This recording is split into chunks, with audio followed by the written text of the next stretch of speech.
There's a type of monster that a bullet will not stop. Not because it's too tough, not because it regenerates, but because it's not really there. It's you.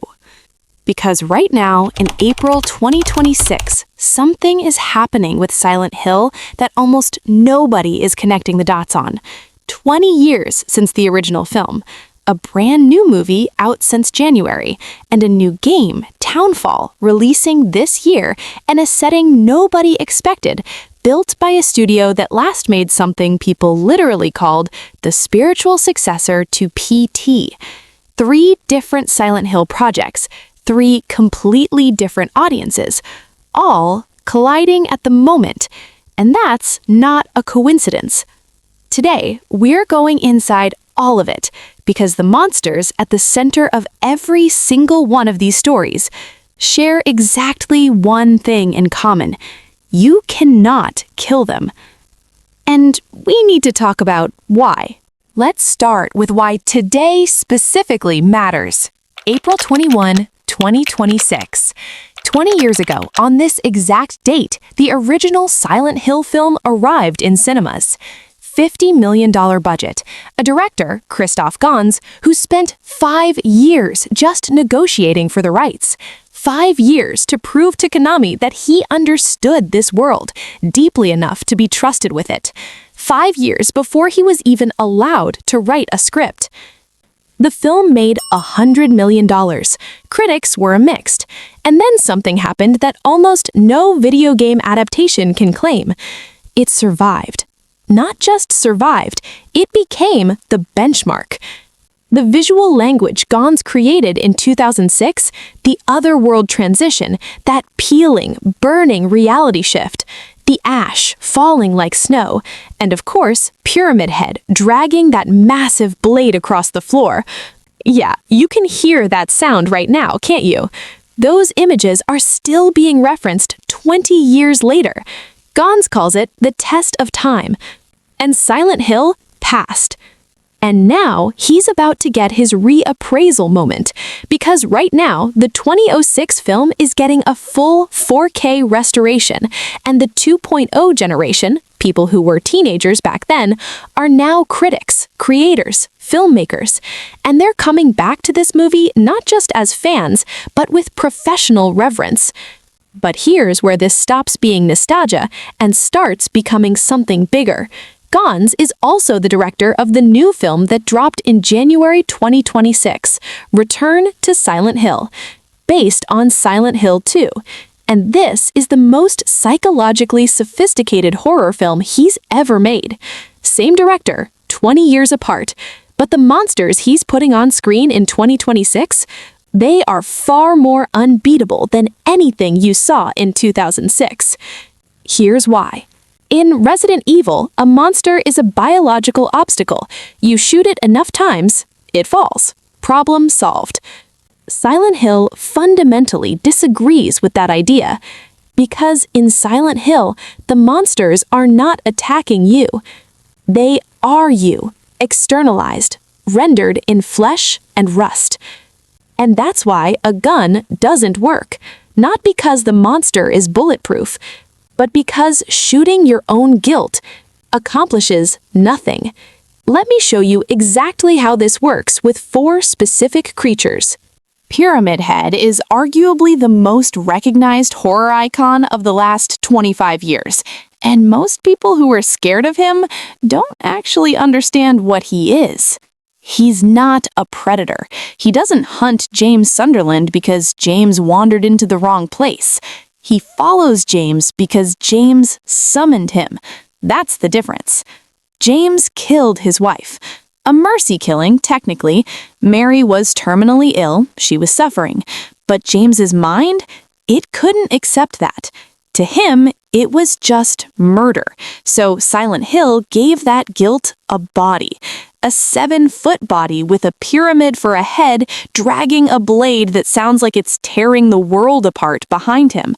And in the 2026 film, that design goes even deeper. Director Christoph Gans reworked Pyramid Head with a very specific idea in mind. He wanted him to feel like Christ carrying the cross. the weight of sin made physical. And once you see it that way, you realize something crucial. You're not supposed to beat him, because here's the real reason no weapon works. Pyramid Head only stops when James has completed his punishment, not when he's hurt, not when he's outsmarted, only when the truth is accepted. That's why James never actually wins against him. And at the end, when there are two Pyramid Heads, they don't get defeated. They kneel and they kill themselves. Because their job is done, James finally accepts what he did, so they don't need to exist anymore. You can't shoot guilt, and you definitely can't force an obligation into submission. Now, this is where it gets more uncomfortable, more personal, because while Pyramid Head is James's punishment, the nurses are something else entirely.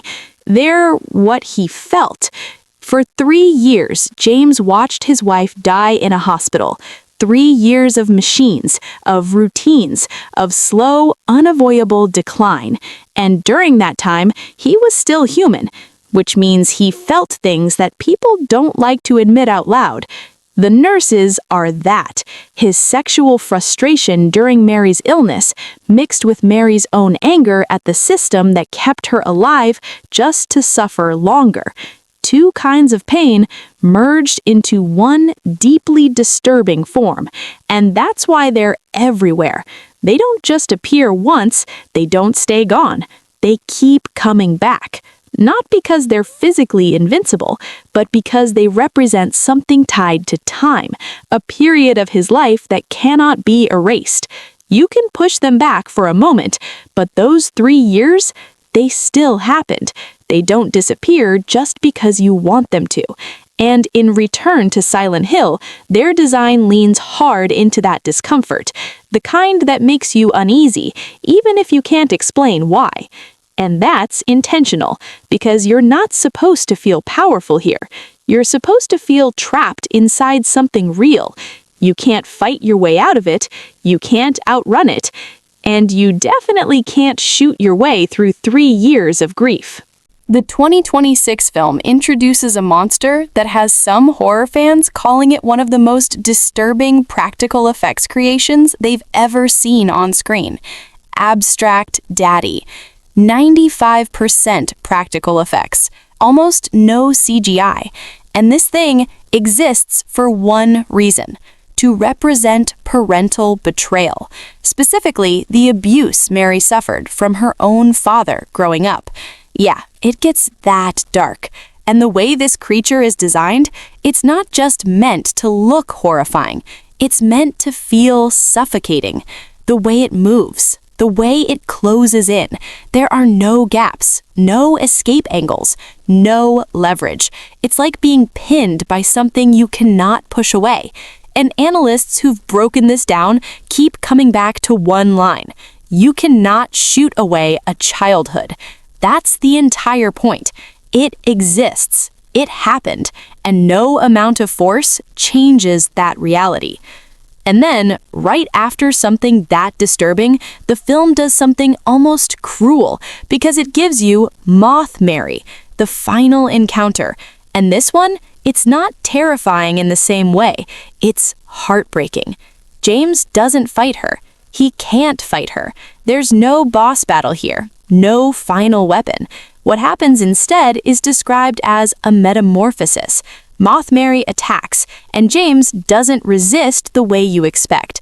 He endures it, and while it's happening, he starts apologizing out loud to her, to the monster made from his wife. And that's when it clicks. This is the clearest statement Silent Hill has ever made. You do not defeat these monsters. You don't outplay them. You don't outgun them. You earn the right to stop carrying them. And once you see that, everything else about this franchise starts to shift, because that's 20 years of unstoppable monsters in film. But in 2026, now you're stepping inside it, on a first-person screen, in a Scottish fishing village in 1996. Silent Hill Townfall. And this is the one almost nobody saw coming, developed by Screenburn Interactive, formerly No Code, working with Konami and Annapurna. And it makes one idea very clear. Silent Hill is not a place, it's a phenomenon. The town in this game, St. Amelia, inspired by a real Scottish coastal village, can become a silent hill, which means anywhere can. It doesn't need a specific map, it doesn't need a specific history. All it needs is a human mind carrying enough damage, enough pain, enough weight. And suddenly, reality starts to break. The other world doesn't need a location, it needs you. The protagonist, Simon Ordell, wakes up at the docks with an IV bag and a hospital wristband already attached. So right away, you know this is going somewhere medical, somewhere psychological. His main tool is a CRT television. Yeah, a literal old-school TV. He uses it to tune in to different frequencies and see things that exist on a completely different layer of reality. And here's the part that really messes with your head. The monsters, they're invisible most of the time. You can't see them unless you tune in to the exact frequency they exist on, which means they weren't appearing. They were always there. You just didn't know it yet. And the community around this game has gone deep. People have been decoding trailers, frame by frame, pulling hidden messages out of audio spectrograms, finding phrases like, "Whatever heart this town had has now stopped," and "Thy flesh is weak." Yeah, that's the level we're at. Full internet detective mode. And it gets even better. The music itself isn't just background. It reacts to you, your actions, your anxiety. The more tense you get, the more the soundtrack changes, meaning there is no silence that is actually safe. The sound is part of the threat. And what Townfall is really proving is something kind of terrifying when you think about it. A Silent Hill monster never needed to be tied to one town. It was never about the location. It was always about the person, waiting for someone like you to show up. So here's what 20 years of Silent Hill actually proves. Every other horror franchise, they build monsters that are bigger, stronger, harder to kill. Silent Hill did the exact opposite. The monsters didn't get stronger. They got personal, more specific, more intimate. Pyramid Head doesn't hunt randomly. He finds the person who needs him. The nurses don't show up for everyone, only for the exact shape of grief that created them. And the other world in Townfall, it's not sitting in one cursed location waiting for victims. It can find you in a fishing village in 1996 Scotland if you bring the right kind of darkness with you. And that is what makes these monsters unbeatable. Because yeah, you can leave Silent Hill, you can put the controller down, you can walk out of the cinema. That part's easy. But you bring yourself with you. And if this is the kind of horror that gets under your skin, the kind where the monster isn't just chasing you, it's coming from you, then you'll want to check out what we broke down this week. 28 years later, The Bone Temple just dropped on Netflix, and the way that world works, completely different kind of nightmare. We ranked everything that can kill you in that universe, from the mutated infected all the way up to a cult leader who has turned an entire island into a machine designed to end you. Yeah, that one's rough. And here's the real question. The difference between Bone Temple and Silent Hill is this. The monsters in Silent Hill, they need your cooperation to destroy you. But Jimmy Crystal, he doesn't need anything from you at all. Both videos, same week. Watch them back to back and tell me which one you'd actually rather face.